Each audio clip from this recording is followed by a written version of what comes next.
a nameless devil, shameless, quick to blame who made this level. Amazed at the way she was raised, she would rage at the vessels in her brain. She would wrestle in a cage, she was special.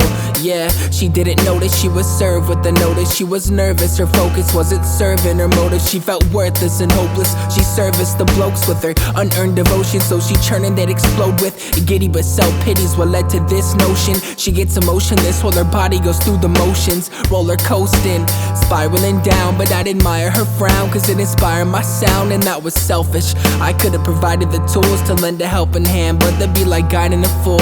She's the one at command, always defending her stance, claiming she would be sane if she had the same chance at childhood.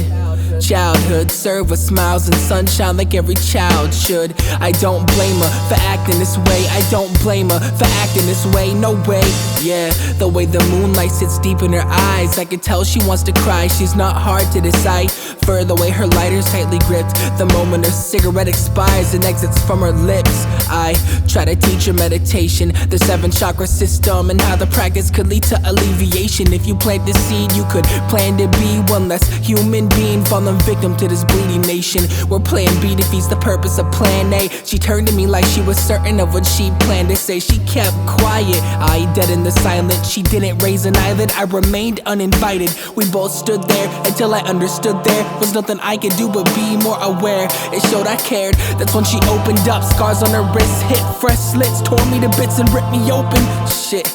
Growing up, she was raped by a father who would get home late and he would tell her not to say a word. She was only 8, it continued to 12. This was a definition of her own personal hell. Her father, on the other hand, alcoholic, abusive toward her mother, so they'd always live in shock. It's a closeted topic and nothing will ever stop it except the gun that she found loaded. She picked it up and popped it. One demon was dead, the other roaming free. Hopefully closure will make its presence known in her family tree that leads her to me, that leads me to her. This exact moment is blurred in my memory banks. It all happened so fast. She got in the car, she left in a dash. I wondered why. Was a weakness a gash in her brain, saying if she gets too vulnerable she has to abandon all things that make her comfortable? I really wish I could make her new, but I know the pain stems from the roots of her father's fruit. I left shortly after contemplating disaster and said she was raped, fornicating with evil laughter.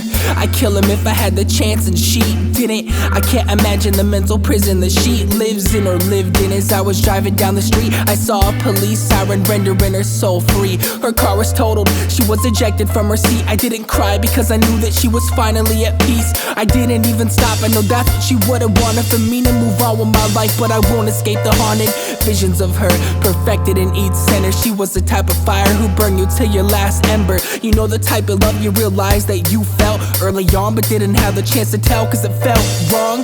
That's the love that she needed most. I hope she returns as my guardian angel of hope. I'll hold her close, I'll never let her go. She's my broken soul, but she makes me whole.